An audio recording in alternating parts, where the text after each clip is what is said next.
Hi, this is Stephanie Miller from The Stephanie Miller Show. Please enjoy this exclusive clip from my show on Political Voices Network. Dana Goldberg's here. I'm sorry. Now that I know it was a very touching story, but the fact that you told me you looked like Ralph Macchio when you were... I did. It was like a mix between, like, if Ralph Macchio and Manny from Modern Family had a baby, that's what I looked like when I was a freshman in high school. Oh. I know it's a serious stuff. My mind just happened to go to, like, if you got a bikini wax, did you actually say wax on, wax off? Did they do it like a bonsai? Stephanie Miller, I was 14. She was 14, Ms. Miller. That's inappropriate, Stephanie. Knock it off. A bonsai would be fun. Okay, listen. I looked like a boy. We both got mistaken for boys when we were. I did, yeah. I was a little junior dyke, a little tomboy. I never took off my Plaza Texaco softball team shirt ever, and so I remember going to breakfast and the waiter's like, "It's just you and your two sons." And you were saying the same thing happened to you. And look at you, girly girl. I still get called sir from time to time, and all it is people not paying attention. Last time there was a trip to the airport. The most bizarre thing happened within like 3 minutes. I had a massive suitcase because I was getting back from an international trip, and the guy that dropped me off was like, "Geez, is this full of shoes?" Like making some joke about being a woman, and this must be full of shoes. And then I was like, "What?" And then I pulled the suitcase in, and the guy checking me was like, "Sir, how many bags do you?" I was like, "What is happening right now?" And it's just people not paying attention or caring. And I've seen the back of your truck. The light were weights. I'm going to guess they were weights or some sort of sporting goods. Yeah, that absolutely. I do have a lot of athletic equipment in my vehicles.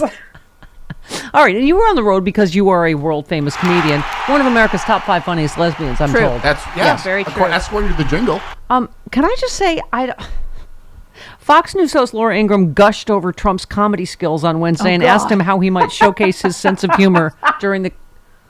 He's the least funny president we've ever had. He never stops scowling. He has no sense of humor at all about himself or anything else, right? I mean, if he's ever funny, it's an accident.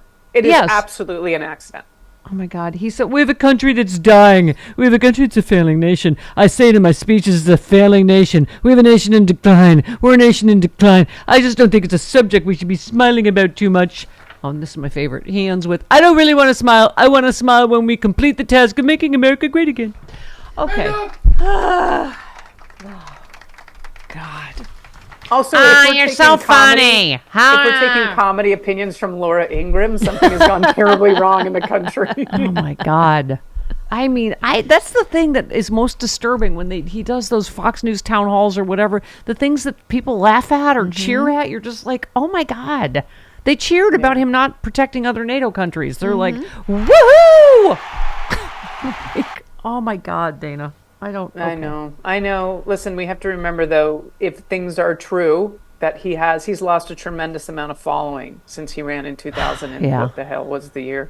But obviously, there's still not enough. There's still so millions and millions of people that somehow think this human, and I use that term loosely, would be a good president of the United States again. They forget that Article 5 has only been invoked once after 9/11 when other countries came to our defense. I mean, it's just, okay. Yeah. One more, Gregory Meeks. So he showed even with the depletion that they're having now, they're being outgunned because they don't have the ammunition. But still, they're taking out Russian tanks and Russian planes. And if we would give them and pass this resolution, pass this supplemental, and give them what they need so that they can continue to take this fight to Vladimir Putin and the Russians, they will win. Yep. Devon in Oklahoma, you're on with Dana. Hi, it's Dava. Oh, Dava, sorry. No, that's okay. And it's funny.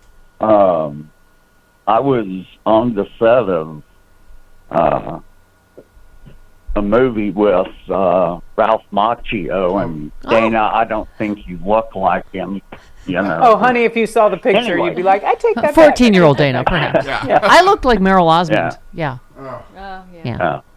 But here in Oklahoma, I encourage your listeners to go to the Oklahoma State website, which is oklahoma.gov, and look up the state superintendent of public instruction, Ryan Walters, who is certifiably crazy, Right. He started this rhetoric for all the schools about getting away from diversity programs, not letting trans children go into the bathrooms of their choice, which I just want to remind people, when you go to concerts, they got those porta potties, and both male and women There you go. use them. There you go. All right. I also want to make a yeah. point right here, if Yes. I may.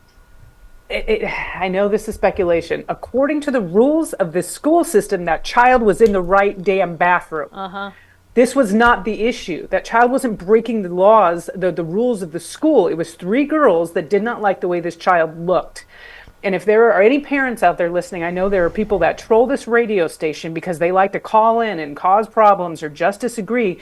I want you to imagine if that was your child and you were at work and you didn't know this was happening to them. That's why I am furious. Yeah. Or if you have a sibling and their sister or their brother or their non-binary sibling was getting beaten to death or beaten to a place where it caused death the next day.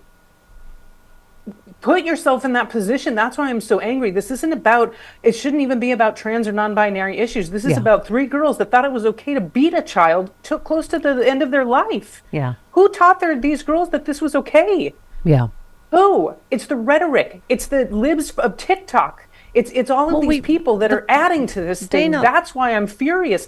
We have lost empathy in this country. Yeah. If you're a parent and you don't understand that the pain of someone else's child was beaten to the point where they couldn't walk to the nurse's station, you are part of the problem. Yeah. If you are not speaking up, you are part of the problem. And Dana, I mean, the front runner for the one party in America is the biggest bully we've ever seen in our body politic. So why do you think people think it's okay to be as, sexist and racist and homophobic as they've always wanted to be? Because he says it like it is. He doesn't care what anybody thinks. He just, says what I'm thinking or whatever. I mean, that's... I mean, it's just like if a parent had a child and somehow the school system decided that you're not allowed to wear black clothing to school. You're not allowed to wear black clothing to school. And then one of their kids wore black clothing to school. And so some other student decided it was okay to beat that child because they didn't like the way they were wearing black clothing. I know that people think I'm simplifying this, but it's not. These are trans or non-binary kids that are just changing the outside appearance so that they feel better in this world. That's all it is. Yeah. Kevin in D.C., you're on with Dana. Hey, Kev. Good morning, everybody, and good morning, Dana. I always love to see you, of course, but these circumstances sucks with the occasion. But it's calls like Karen, which make, talk about being inferiority, which is why I'm infuriated with the likes of Jon Stewart and Charlemagne the Goof and Ezra Klein and all these people, because they know better. MAGAs, at least, at the very low end, often too stupid or too whatever to know, but they are smarter. They know what country we will become. We will become a country that, I know Karen's situation, and that's why she's so affected about it, although we all should. They know better than to limit it down to just, it's just a joke, haha, 2 old guys. It's so much more than that, and yet they act this way. They make you more upset than your MAGA. So I'm so enraged by these people, and that they are pretending to not know what we're facing and what has to be done to counteract it. Yeah, I mean, this is why I was saying, Dana, I've been saying I'm really on Mary Trump's side on this, and I like Jon Stewart. It's not absolutely me too. I think it leads to voter apathy. I think our democracy is in danger. I don't think she's engaging in hyperbole by saying, you're an influential voice and this is important. Yeah. I know comedians, I'm one of them. We use comedy to get through hard times. I believe you are right with that. And there's a platform right now. And I know John believes that Joe Biden would be a better president of the United States, hands down, than Donald Trump. And again, when you make light that they're both old, sure, they're both old, but let's talk about Joe's record. Like, really, let's start doing what we're supposed to be doing. Not all should be entertainment right now. I urge people, again, watch Lawrence O'Donnell. If you go to YouTube, watch the first half hour of his show last night. It is really incredible. Just to make you happy, I want to talk about the Meghan McCain, Carrie Lake girl fight. Now, Oh, it's so good. And listen, I'm not a big fan of Meghan McCain on some things. We Yes. definitely disagree on a lot of things, but to see her go after Carrie Lake like this on Fantastic. Twitter is kind of a beautiful thing. Well, but here we go again with Carrie Lake going, "Oh, this is comedy." Like Laura Ingraham telling Donald Trump he's funny. Like, Take a joke. Yeah. right? Yeah, that's what She's she like, said. "Oh, no, they got to grow a thick skin and take a No. joke." Well, John McCain would have laughed about this. Well, Cindy McCain and Meghan McCain are like, "No, he wouldn't." You called him a loser. You told McCain voters to get the hell out. Like that's not funny. That's the difference. It's not funny. That's absolutely Right wing the humor difference. tends to be mean and not funny. We also have to remember this is a woman that tried to subvert our democracy by lying about the gubernatorial race in her state, also the presidential race. Yeah. So let's not forget, just because she's a really crappy comedian, that she also tried to overthrow the government in some ways. Yeah. Let's not get sidetracked by the fact that she thinks she's funny. And granted, I love seeing Meghan McCain put her in her place, but Carrie Lake lied about the election. She should have actually been investigated for it. Yeah, absolutely. I know. She's such a suck up. Hi, Megan. She tweeted, as mothers, both with 2 kiddos, I'm sure we both agree that our children's future is too important to let it slip away over past grudges or hurt feelings. That's why I'm working hard to unite Republicans, Independents, Democrats, all Americans. She went on to talk about her father passing away from cancer and told Megan she'd love to grab a beer or coffee so she can pick her brain. And then she'd offered a God bless. Meghan McCain responded, "No peace, bitch." I mean, come on. I'm with Megan Come on that. I'm with too. her on that. She's going to make T-shirts. I think they should sell them in Arizona. Sorry. Gallego should do that. Yeah. Yes, Ruben Gallego should do that.